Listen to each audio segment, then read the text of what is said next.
Praey For the Gods. Being Shadow released on December 14th, 2021 with not much fanfare in my opinion. I only knew of the release because of PSN's feature notifying you when a wishlist game becomes available. Which is both sad and understandable since the game is... it's a mixed bag.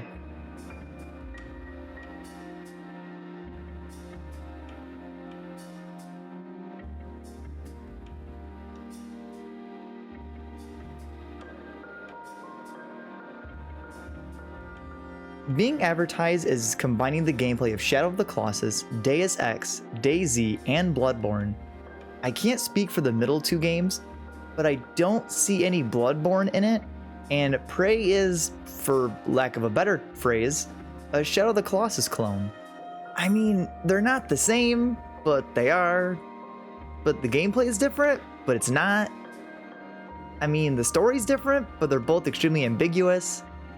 It combines the big boss battles with the crafting and exploration of Breath of the Wild. I know that the Breath of the Wild comparisons are overdone, but it's the best I got, you gotta bear with me. You scavenge for materials, fight enemies, and have to manage your sleep, hunger, and your heat gauges. Through research, I learned this game was built by a 3-person team, which is incredible, truly incredible. But also makes some of the issues I have with the game make more sense. We'll come back to the issues later, first we're gonna tackle the story.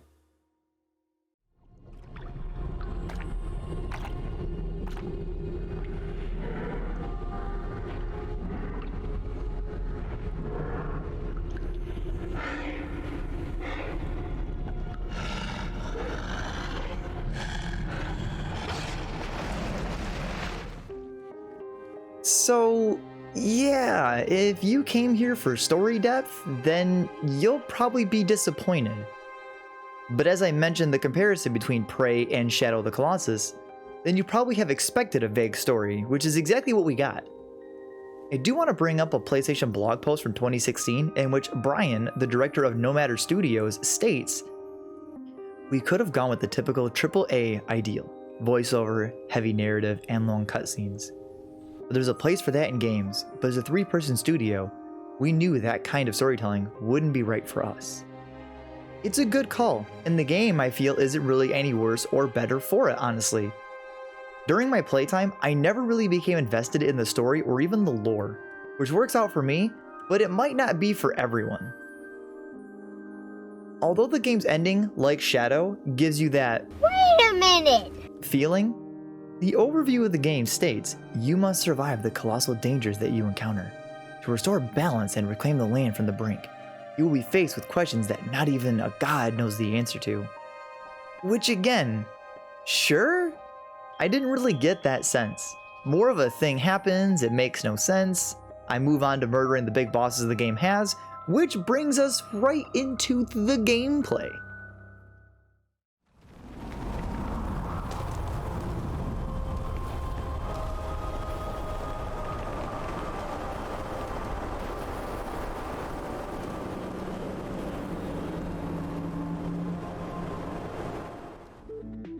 This is where most of my issues and comparisons between Shadow of the Colossus comes into play.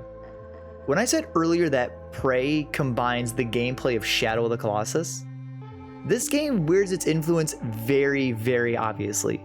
You literally can't miss it even if you tried. You are tasked with roaming the world and putting an end to the gods, or Colossus, or whatever you prefer to call it. You have a beam of light in the sky guiding you towards the location along with a mark on your map, so it's not easy to get lost. When encountering the gods, you have to solve the puzzle of scaling and ringing bells across their body, which sounds simple.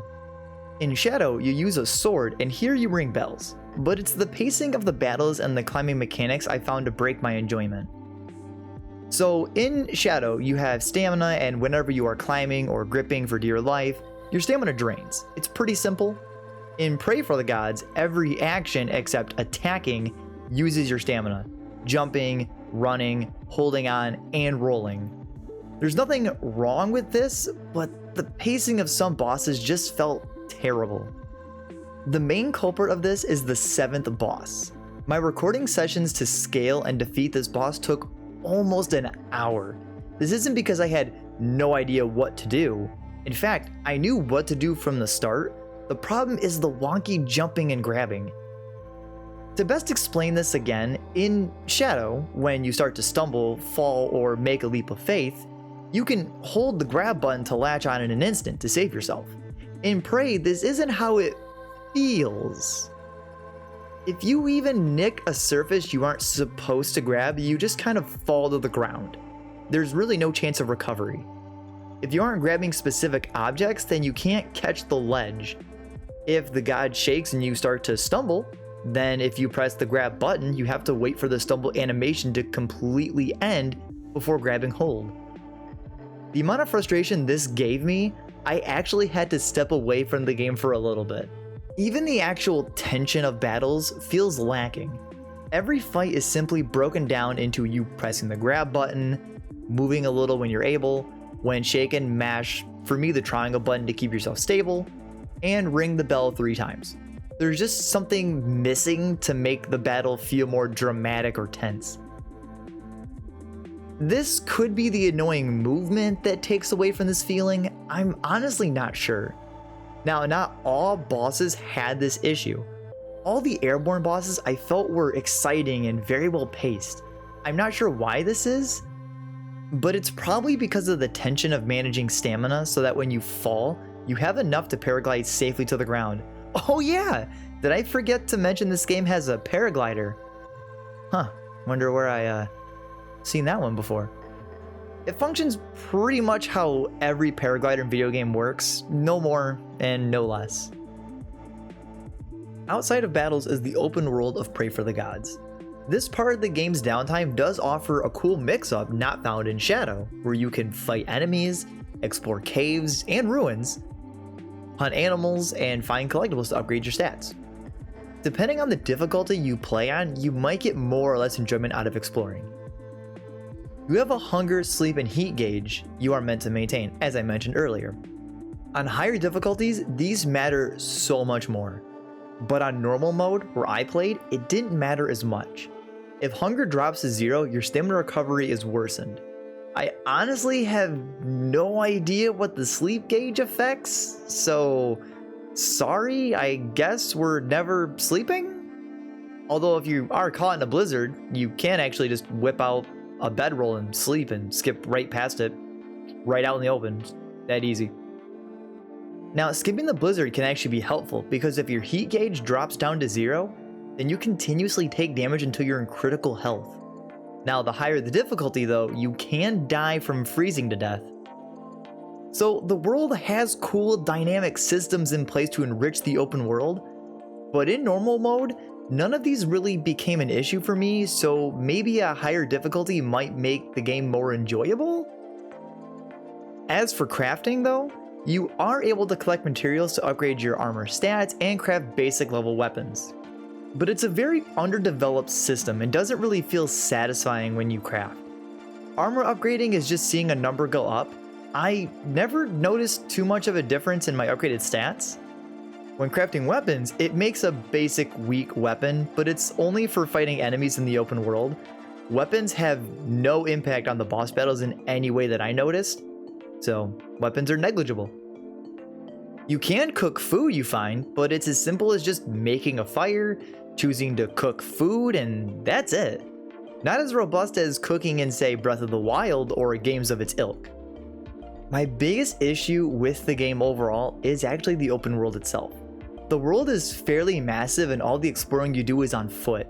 In cutscenes, you see a wolf that, for whatever reason, grows in size as you beat bosses. Not sure what that's about. But like, why can't I use the wolf as a steed to ride around on? Why isn't there anything to use as a mount to somewhat speed up exploration? The wolf is literally shown to hang on and climb.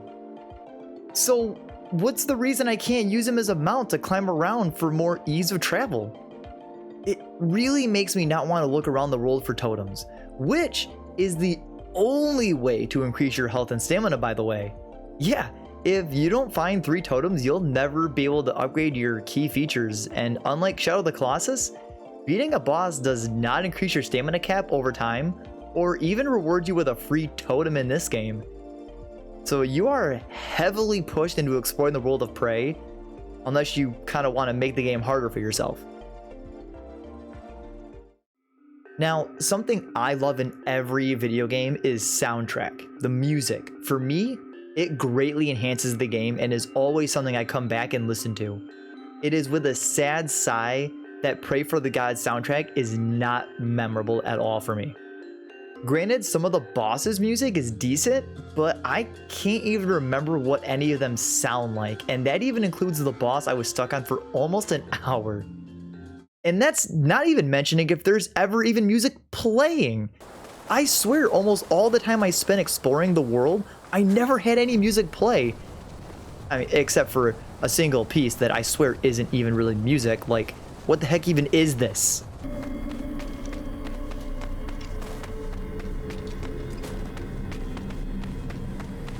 It is the only music, sound, whatever we'll call it, that I remember, and it's not fondly. Now, I mentioned during gameplay another major issue is, once again, the pacing of some fights and the wonky climbing. I understand the development team is 3 people, and while very impressive that they created this game, it does shine a light on some of the underdeveloped mechanics and systems in place. But weirdly, despite my gripes with it all, I really enjoyed parts of this game, and I do plan on playing more of it. In the end, it's a very love-hate relationship with Praey For the Gods. I find sections of the game very fun and exciting, while others I find annoying and underutilized.